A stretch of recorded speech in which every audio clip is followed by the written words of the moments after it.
Wow, so your boy, Judge 6ix9ine, has posted up a letter to the judge begging for his freedom. Bearing in mind his sentencing is due in 5 days on December 18th, this letter is well timed.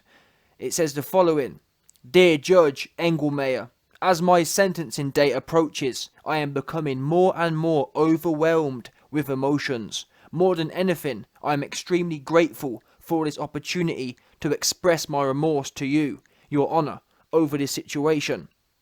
I find it difficult to find the right words to express what my life has been like for the last year. It honestly feels like my world is crashing down. There is no excuse, no justification, and no apology good enough for this in this world to explain my crimes. While I've been incarcerated, I have had time to reflect on the recklessness and foolishness of my decisions.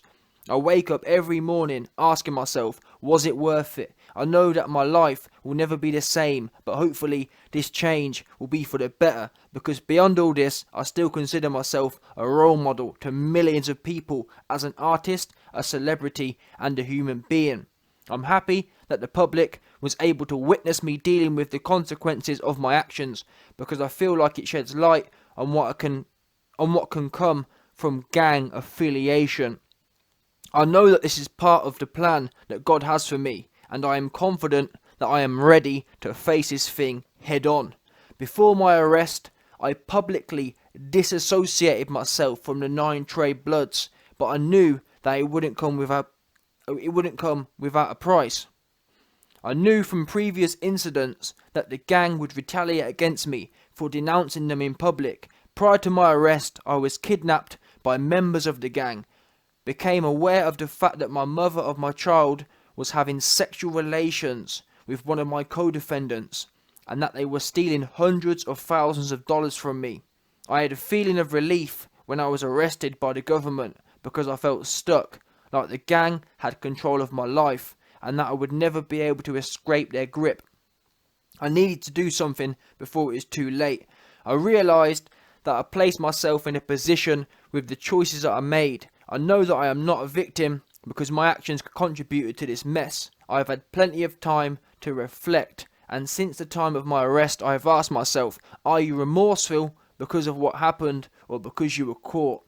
I now know that I am remorseful for what happened because I was blessed with the gift of an opportunity that most people dream of, but I squandered it by getting involved with the wrong people and misrepresenting myself when I should have been true to myself and my fans. I'm sorry to the victims who were affected by my actions, to my fans who look up to me and were misled, and to my family who depend on me and to this courtroom for this mess that I contributed to. I am truly sorry for the harm that I've caused. If I'm given a second chance, I will not let this court down, and I will dedicate a portion of my life to helping others not to make the same mistakes I've made. Sincerely, Daniel Hernandez. Now, I heard DJ Academic say that this was probably written by his lawyer. I actually disagree. There's a number of English mistakes in there, so I don't think lawyers, them man are A1 when it comes to English, so I don't think this was written by them. And if it was written by them man need to step up. But in all honesty, if this did come from 6ix9ine, this is exactly the stuff I was expecting to read, in as much as I already called it. Yeah, when this all kicked off, I said that fair play to 6ix9ine, because he already put the wheels in motion. He already disassociated himself from the 9 Treys. He knew it weren't going to end well, and he's a 21-year-old man, or however old he was. He's a young man, and he got brought into that life at a young age. Yeah, way too much hype, and at the end of the day, the OGs, Mel Murder, Mr. Jamel Jones, who begged the judge, and that old dude should have knew better. Oh man, we gon' super violate 6ix9ine. Old ass dude, 50-year-old dude. Them man need a sentence. 6ix9ine, he's young, impressionable. He's served a year. He's learnt a lot, and he already was learning the lesson before he got brought in. He was getting it. He understood this weren't gonna end well. Because you got to remember, at the point, or before he got brought in, Shotty was the one trying to get everyone to go to war. telling 6ix9ine, let's get the guns, let's go to war. At that point, 6ix9ine said, you know what, I'm out of it. I'm not down, I'm not with this goofy wannabe gangster shit. I'm out. And he got rid of a lot of them. And their man was sour. Their man was sour because he was their bread. He was their come up. Simple as that. And all them goofy dudes now, Mel Murder, all them goofy ones, Shotty, I feel a bit sorry for Shotty, but still, he was, like 6ix9ine says here, he was mashing his baby mum. So, it's one of them ones. That's not cool. Regardless. Shotty's one of them creepy dons. One of them ones who will grin teeth to your face, make out he's on your side, then he's mashing your baby mum behind your back. Nah, that's not cool. That's why Shotty had to go. That's why Shotty's where he is now. Crying because he got locked up. Got caught for his crimes. It was awesome. That whole nine tray organisation. In fact, you can't call it an organisation. It was a joke. Yeah, all they was a group of roadmen, a group of wannabe ass looking dudes, group of goofy dudes. Wannabe street, wannabe not street. Your main man, Mel Murder, begged the judge. I'm sorry, Judge. The streets don't love me, Judge. And you notice a key difference here as well, just quickly. When Jamel Jones sent his letter in, bearing in mind he's 50 years old, he said things like, oh, it's not my fault, I got brought up the wrong way, I got this, I got that. He always made excuses for where he is today. One thing I've got to say about 6ix9ine's here, he don't make no excuses. You don't see in this one.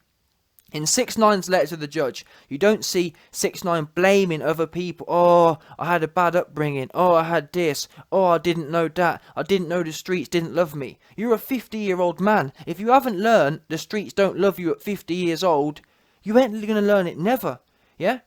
Let's get it right. Your boy Jim Jones and Mr. Jamel Jones, Mel Murder, they was on the phone at 50 years old talking about, oh man, we gon' super violate 6ix9ine. We gon' do.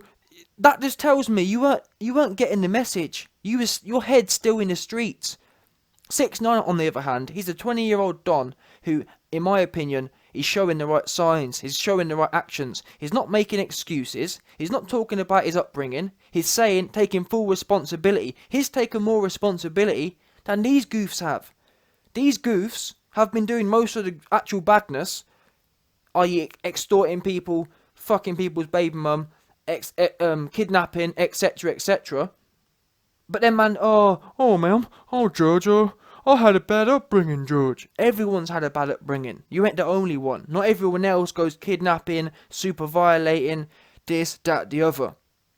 Unfortunately, 6ix9ine brought up around a whole load of goofy ass wannabe looking dudes. That's what happened here. He should have, if he had a proper set of OGs around him, yeah, he would have never been in jail.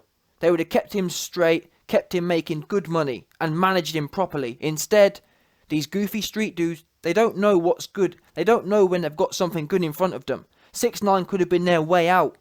Instead, they turned it into a 10-year, 20-year sit-down in the pen. That's what happened there. Proper stupid dudes. And they're where they need to be. Harv, Shotty, Mel, Jim the Snitch. The only reason Jim ain't there as well is because he's a snitch. All them lot there, they need to be sitting down in jail because they are dangerous to society. They don't need to be out. 6ix9ine, on the other hand, in my opinion, he deserves another chance, and promptly. He gets it, in my opinion. We'll soon see. I just don't believe. I can't see him going back to it. I just can't see it. I think this year in jail has been a real eye-opener to him. This has made him realise this shit really ain't a joke. When it comes to the feds, there's nothing more the feds likes than locking up low-level street wannabes. And I can't see him trying to go back to it now. I really can't. And like he says here, he says that he couldn't find a way out, and I kind of empathise with that. Maybe that was the case. Maybe he was feeling the pressure, and that's why it all kind of blew up in the end when he got rid of them all. It was all getting too much. And if what he says here is true, I think we'll see a difference in 6ix9ine. I think he'll still be a hype man, but I think all that other goofy shit, trying to shoot people, trying to do this, trying to do that, I think he's going to keep it entertaining, not criminal, in my opinion. Anyway, going forward, 5 days to go. He should be set free. I can't see what keeping him longer is going to do. And even if they do keep him longer, it shouldn't be more than another year, in my opinion. 2 years is plenty of time. What's he really done, to be honest? Criminally speaking, what's he really done?